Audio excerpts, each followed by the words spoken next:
Assalamualaikum warahmatullahi wabarakatuh. Pada pertemuan kali ini, pertemuan ke-8, kita akan menjelaskan mengenai pengangguran dan inflasi. Apa yang dimaksud dengan pengangguran dan apa yang dimaksud dengan inflasi. Pertama, kita akan membahas mengenai apa yang dimaksud dengan inflasi.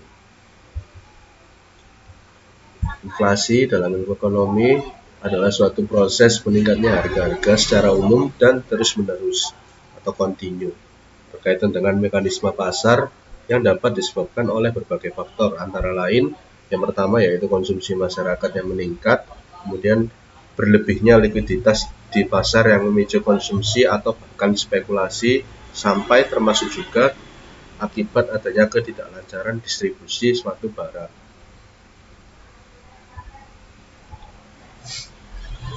Adapun penggolongan inflasi berdasarkan tingkat keparahannya, yaitu yang pertama yaitu inflasi ringan yang terjadi di bawah 10%. Kemudian inflasi sedang antara 10-30%, inflasi berat antara 30-100%, dan hiperinflasi lebih dari 100%. Inflasi ringan itu biasanya terjadi setiap tahun. Apabila terjadi di negara yang maju antara 2-3% per tahun, dan di negara berkembang umumnya antara 4-7%. Kemudian inflasi sedang jarang terjadi, tapi akan terjadi apabila keadaan perekonomian suatu negara tidak stabil. Kemudian yang inflasi berat juga sama, dan hiperinflasi ini sebenarnya pernah terjadi di Indonesia antara tahun 1966 dan tahun 1998, yaitu tahun 1965 itu adalah sebesar 650%, karena diberlakukannya kebijakan dan kondisi politik yang tidak stabil pada waktu itu. Kemudian penggolongan inflasi berdasarkan penyebabnya. Yang pertama yaitu inflasi tarikan permintaan atau demand pull inflation, dan yang kedua yaitu inflasi desakan biaya atau cost push inflation. Yang pertama yaitu tarikan permintaan. Apa yang dimaksud di sini dengan tarikan permintaan? Yaitu adalah kondisi di mana permintaan akan suatu barang tersebut sangat meningkat, sedangkan pemenuhan akan permintaan tersebut sudah mencapai titik maksimal. Jadi apabila banyaknya suatu barang yang diminta, sedangkan penawarannya terbatas, akan menyebabkan harga barang tersebut naik, dan itu terjadi secara bersama-sama pada semua barang yang dibutuhkan. Kemudian apa yang dimaksud dengan inflasi desakan biaya? Yaitu inflasi desakan biaya adalah meningkatnya biaya-biaya produksi suatu barang yang mengakibatkan naiknya harga suatu barang tersebut. Dan ini juga terjadi bersama-sama dalam semua jenis barang atau jasa. Kemudian dilanjutkan yaitu inflasi berdasarkan asalnya. Yang pertama yaitu inflasi yang berasal dari dalam negeri, adalah inflasi yang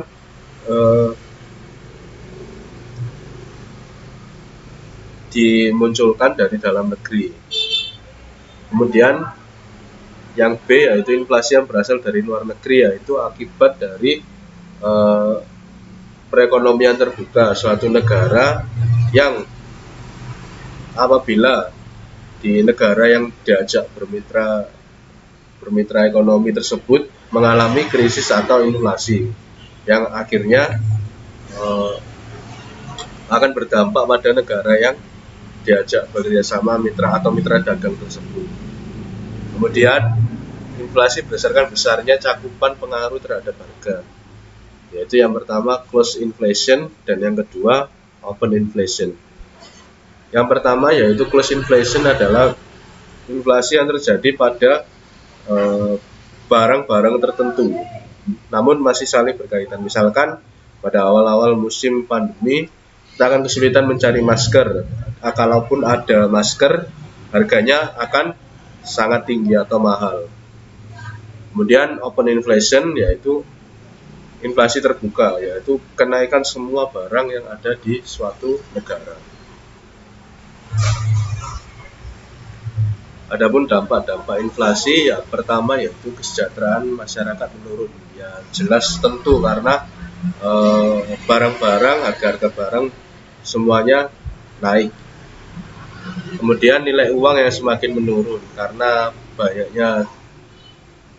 untuk menekan inflasi ini adapun caranya dengan memperbanyak jumlah uang, maka jika jumlah uang yang beredar itu lebih banyak, maka nilainya akan semakin menurun.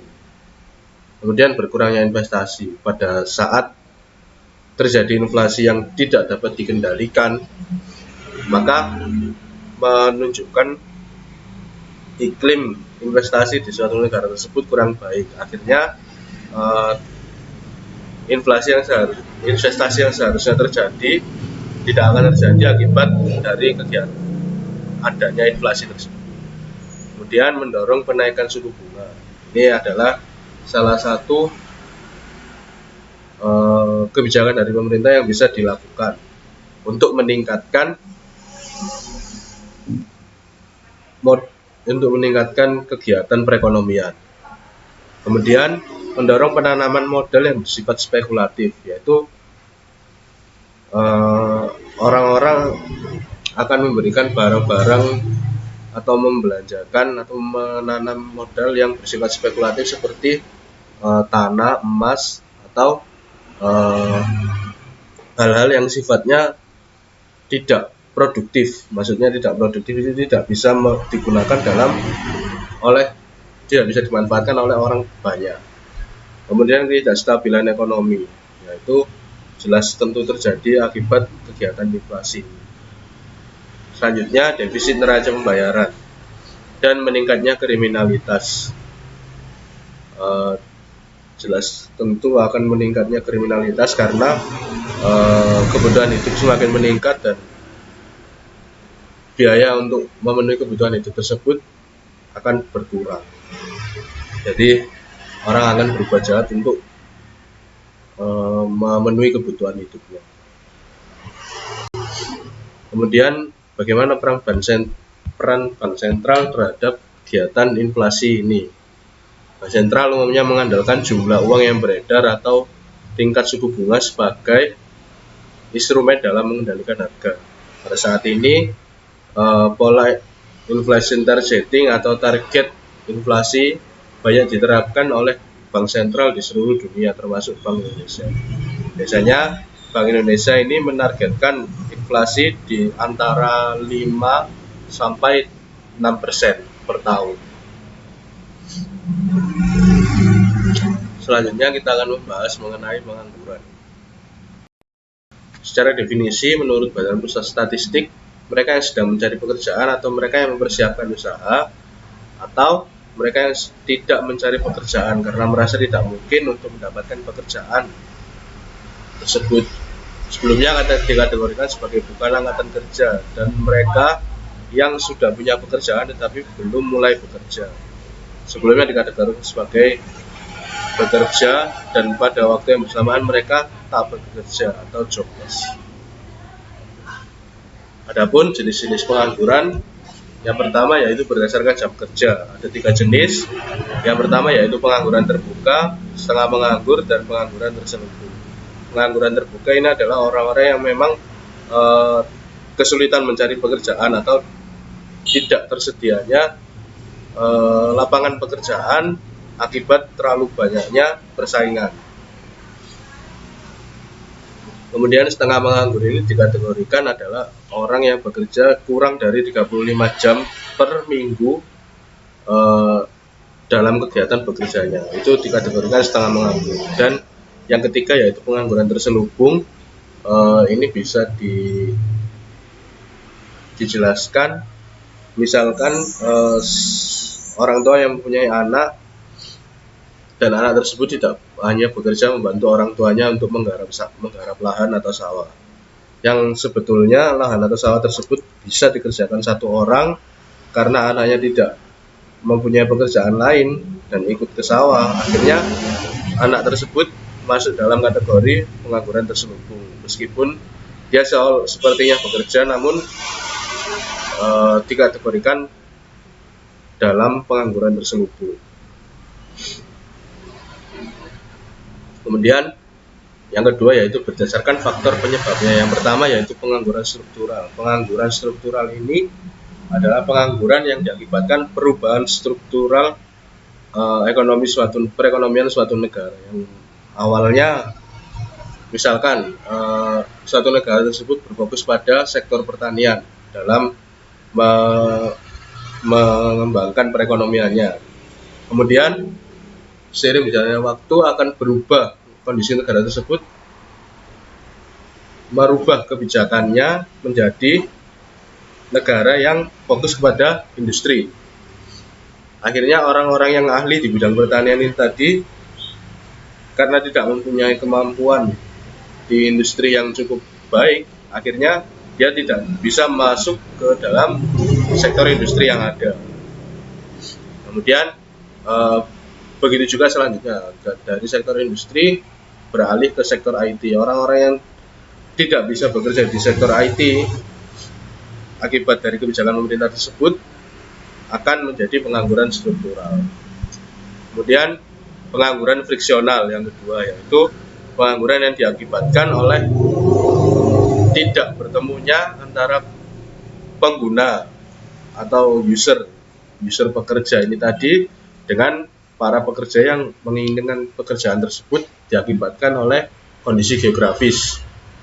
Namun sepertinya saat ini tidak banyak terjadi karena kondisi geografis tidak menghalangi akibat seiring berkembangnya teknologi komunikasi. Jadi kalau pengangguran friksional ini adalah orang-orang yang tinggal di daerah terpencil yang mempunyai kemampuan sebenarnya untuk menerima atau melakukan pekerjaan yang sesuai dengan bidangnya, namun terhalang oleh faktor geografis sehingga dia tidak mengetahui informasi tersebut. Kemudian yang ketiga ada pengangguran musiman. Pengangguran musiman ini bisa dikategorikan apabila petani di desa yang selesai menggarap lahannya kemudian tidak mempunyai pekerjaan lain, bisa dikategorikan seperti itu. Kemudian pengangguran siklis. Pengangguran siklis ini hampir sama seperti pengangguran musiman penjelasannya. Saya lanjutkan.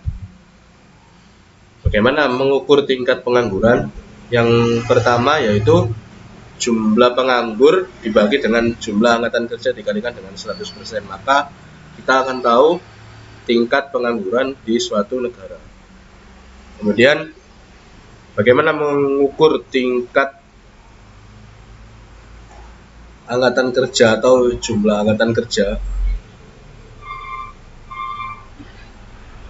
yaitu dengan membagi jumlah pekerja dibagi dengan jumlah angkatan kerja dikalikan dengan 100%, maka kita akan mengetahui nilai dari tingkat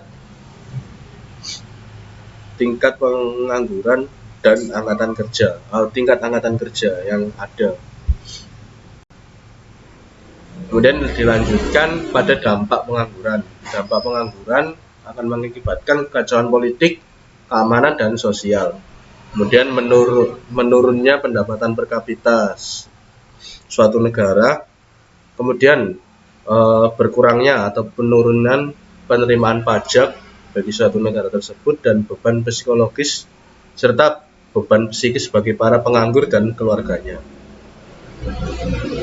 Pengangguran juga dapat menghilangkan keterampilan atau kemampuan seorang pekerja tersebut karena keterampilan tersebut tidak digunakan apabila tidak bekerja. Sekian, mungkin itu yang bisa saya sampaikan pada pertemuan kali ini. Kurang lebihnya mohon maaf. Terima kasih. Wassalamualaikum warahmatullahi wabarakatuh. Apabila ada yang ditanyakan silakan didiskusikan pada forum e-learning. Terima kasih.